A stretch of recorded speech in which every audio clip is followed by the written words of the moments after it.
அவங்களுக்கும். ஸோ நாய் கடிக்குது, நாய் தொரத்துது அப்படின்னா அதுக்கு நிறைய காரணங்கள் வந்து உண்டு. ஒரு நாய் அக்ரெசிவா இருக்கு அப்படின்னா அதுக்கு பின்னாடி இருக்கிற காசை தான் வந்து நம்ம பார்க்கணும். சே ஃபார் எக்ஸாம்பிள், வெஹிக்கிளை வந்து ஒரு நாய் துரத்துது. ஆஸ் பர் மை கம்யூனிகேஷன் இத்தனை வருஷத்துல ஒரு சில இன்சிடென்ட்ஸை வந்து நான் ஷேர் பண்றேன். ஸோ செயின் ஸ்நாச்சிங் பார்த்ததை விட்னஸ் பண்ண டாக்ஸ் எல்லாம் வந்து டூ வீலரை வந்து சேஸ் பண்ணுவாங்க. அதே மாதிரி மதர் டாக் வந்து அவங்க பப்பி வந்து ஆக்சிடென்ட் ஆகி செத்து போயிருந்ததுன்னா டூ வீலரை வந்து சேஸ் பண்ணுவாங்க. எவ்வளோ வெஹிக்கிள்ஸ் யங்ஸ்டர்ஸ் பைக்கை வந்து ரேஷ் டிரைவிங் பண்றவங்க, சும்மா படுத்துட்டு இருக்கிற நாயை கிட்ட போயிட்டு அதை வெறுப்பேத்தி அது தூங்கிட்டு இருந்ததை எழுப்பி விட்டு போனவங்க நிறைய பேர் இருக்காங்க. ஸோ இத மாதிரியான விஷயங்களை விட்னஸ் பண்ண டாக்ஸ் எல்லாம் வந்து வெஹிக்கிளை சேஸ் பண்றது வந்து காமன். அதே மாதிரி அவங்களுக்கும் அடிபட்டிருந்து அதுல இருந்து ரெக்கவரி ஆகி வந்திருந்தாங்கன்னா அந்த மெமரிஸ் வரும்போது ஸோ நமக்கு வந்த கஷ்டமும் மற்ற ஹியூமன்ஸ்க்கு வந்த ப்ராப்ளமும் வேற யாருக்கும் வரக்கூடாது அப்படின்ற ஒரு நோக்கத்துல கூட அவங்க வந்து அந்த வெஹிக்கிள்ஸ் எல்லாம் வந்து சேஸ் பண்ணுவாங்க.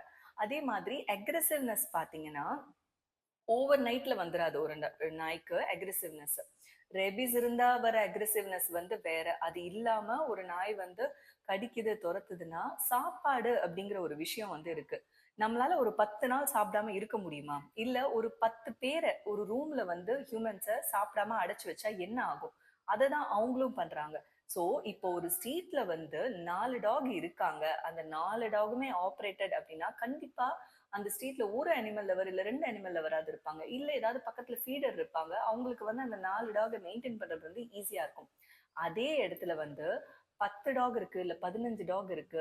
அதுல வந்து நிறைய பேர் வந்து ஸ்டெரிலைஸ் ஆகல அப்படின்னா என்ன ஆகும்? ஃபீமேல் டாக்ஸ் எல்லாம் வந்து திரும்ப திரும்ப குட்டி போட்டுட்டே இருப்பாங்க. மேல் டாக்ஸ் வந்து அந்த மேட்டிங் சீசன்ல வந்து ஹவுலிங் நடக்கும், டாக்ஸ் ஃபைட் நடக்கும்.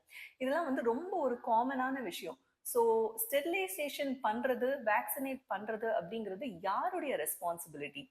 ஒரு ஸ்ட்ரீட்ல வந்து 10 நாய் இருக்கு, 2 நாய் ஆப்ரேட் பண்ணிருக்கு, 4 நாய் வேக்சினேட் பண்ணிருக்கு, வயசான டாக்ஸ் இத்தனை டாக்ஸ் இருக்கு, இன்ஜூர்டு டாக்ஸ் இருக்கு.